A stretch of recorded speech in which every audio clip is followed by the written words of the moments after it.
Hello, my name is Rich Howard, owner of Architectural Builder Supply. This video is to bring you a closer look at the Zero 366A door bottom. This is what it looks like in profile.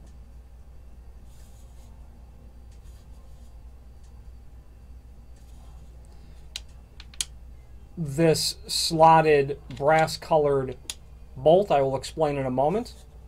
You've got the automatic door bottom, the black neoprene seal, as you can see here, attached to this inner assembly in the middle, slid into the extrusion. The outer housing that you can see is a mortised style. You would mortise the bottom of your wood door per the detail below this video. You can see that you've got some dimensions there for width and depth of the mortise that you would create. Okay, this is a mortise style. Once you created the channel in the bottom of the door, you'd simply fit it in, and these mounting flanges here would be surface mounted to the bottom of the door. Dimensionally, there's a link to the product brochure below this video, and it shows the same dimensions. It's really giving the depth of the unit itself from this dimension to the top of the channel, 1 in 9/16 basically. Okay,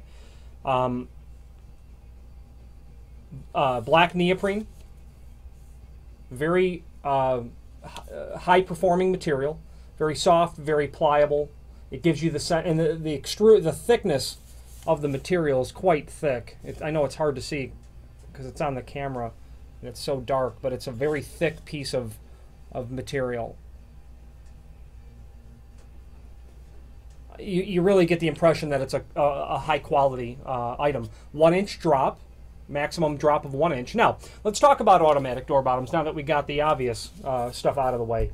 Automatic door bottoms, the principle of them is such that when the plunger is depressed, the bottom will drop automatically.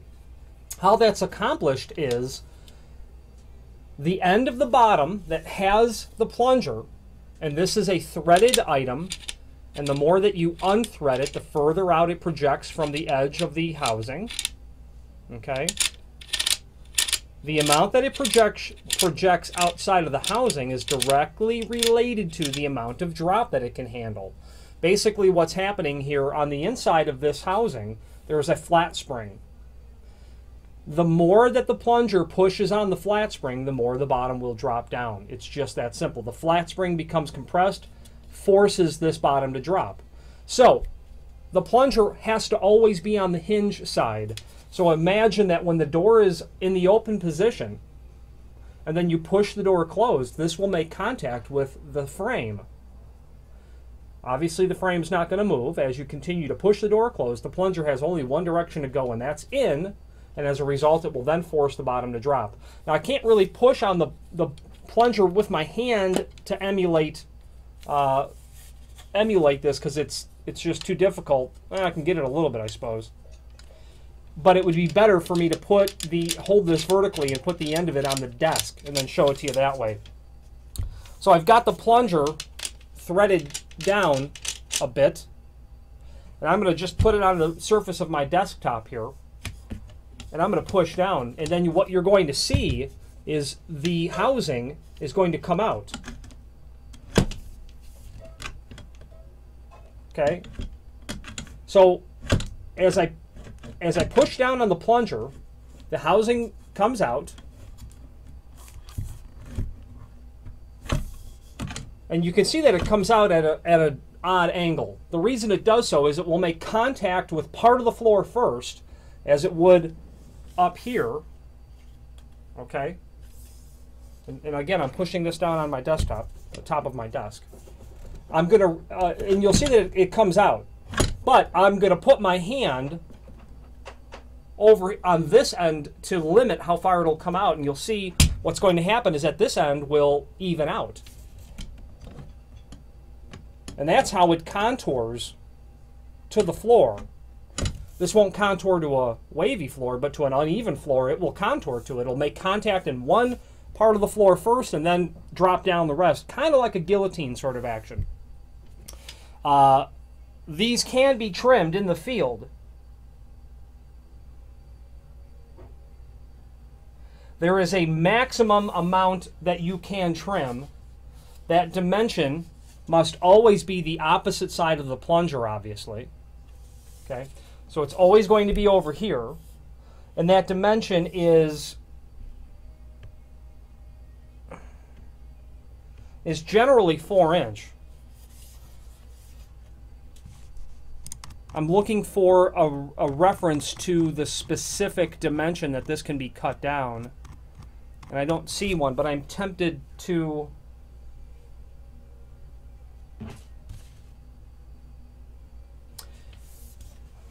I'm quite sure that this is correct. There is a screw that you see here. That's going to be an internal, that's going to be connected to the internal flat spring mechanism. Based on the drawing that they have here, your trimming, after the unit has been mounted, turn the adjusting nut in or out until the closing of the door forces the seal to make contact with the floor and sill. And that optimum, you don't want it to be buried too far down. You want it to make contact, but not such that you're pushing down very hard, because that will cause the door bottom to, when you open the door, it'll be dragging. So you want this to make contact, firm contact, but not excessive contact, otherwise you'll damage it. Once you've got the plunger set so that this makes the correct amount of contact with the floor, you can trim this down up to this screw, but I'd stay probably 1 inch away from it. And that dimension is, it looks to be about 5-inch. If you have a specific, I would not cut it down any more than that. If you have a specific need for a custom length, you may have noticed that there are several lengths in the website already by 2-inch increments. Obviously, doors don't run exactly like that, and the recommended net width of this is a 1/16 less on each end than the door width, so an 1/8 inch less than your door. You want a little bit of clearance there. If you have need for a custom length, and you very likely will, by all means order the next longest piece or pieces, and we will create the item to the exact length that you need. All the pieces will be manufactured for the exact length that you need. No sense in having to cut these. There's a lot of internal, components here that, obviously you can cut, but we're going to cut the stuff anyway in the manufacturing process. This door bottom includes screws and a couple of other items that I want to show you just for the sake of not leaving any stone unturned. There's going to be two pieces of aluminum. Okay, there's a blank plate, and then there's a plate that's got the hole in it. And you've probably already figured out those are just finishing plates for the end. Okay, the one with the hole in it obviously has to be for the plunger side, like that. Okay, aluminum. You're also going to get a package of screws. You're going to get some round head screws for the bottom of the door. Then you'll get some flathead screws, and that's because the aluminum plates are countersunk for flathead screws. That's pretty obvious and straightforward. Automatic door bottoms are fantastic. They are long-lasting. They have been on the market for decades. Zero makes a really nice automatic door bottom. I get the impression that they really care about the quality of their product, and this door bottom is no exception. The thickness of the aluminum is very nice. They've even taken the trouble to countersink those holes. Okay. The only thing missing that I would recommend is in the jamb, you install, say, like a number 14 by 3/4 inch flathead wood screw.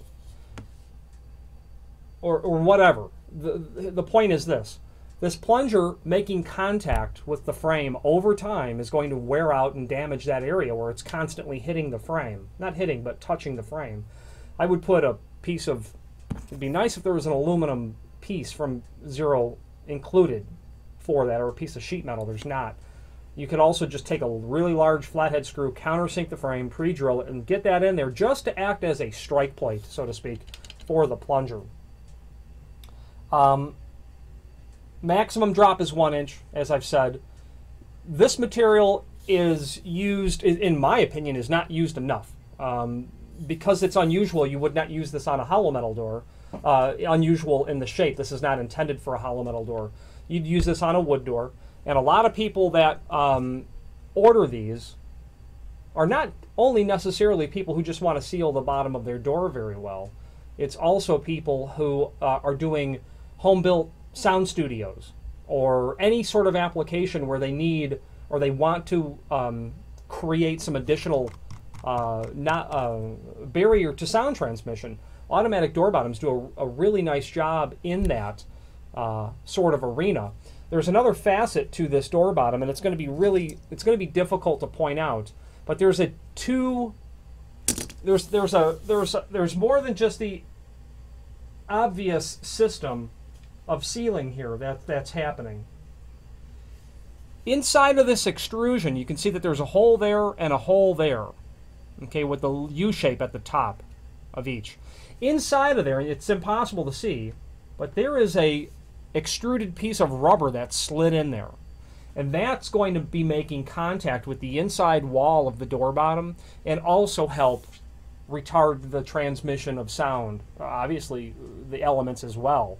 And that's going to help deaden that as well. Also, it acts as a way to muffle the sound of the door bottom coming up, because when someone opens the door, you know, this is going to shoot up real fast, and that rubber piece that's in there will strike the inside face of the housing prior to, you know, so that it's not aluminum on aluminum. It's a muffled sound because of that piece of rubber that's in there. These ship from the factory always with the seal long. You're just going to take a utility blade and you're just going to cut that down to length. It's typical that both sides are like that. You know, you might want to leave that hang, you know, a 1/16 long, whatever the case is. There is an adhesive that's in there as well, so this isn't going to slide out. I highly recommend, if you know the door is going to get a lot of use, that you reach out to us and order another piece of neoprene. We can sell that to you by the foot. Put it on the shelf somewhere, you know, climate controlled and not in direct sunlight. Although I'm not sure how much neoprene will fatigue, but sunlight hitting anything will work to dry it out. You know, you could get 6, you know, if this is a 3-foot section, you can get 3 or 6 feet of this so that you're ready to go. You know, in the event years down the road that this would start to wear out. Great quality product by Zero. Zero focuses on, in my opinion, the most well thought out depth of weather stripping and all of the related categories that would come under that heading of weather stripping. These guys have a product for, I think, every imaginable application. I think the people at Zero imagined an application that didn't yet exist and solved that problem before the problem even came up.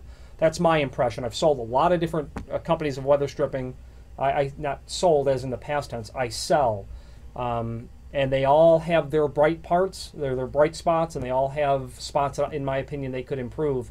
One point of bright spots for Zero is if there's an application, they've probably already solved it.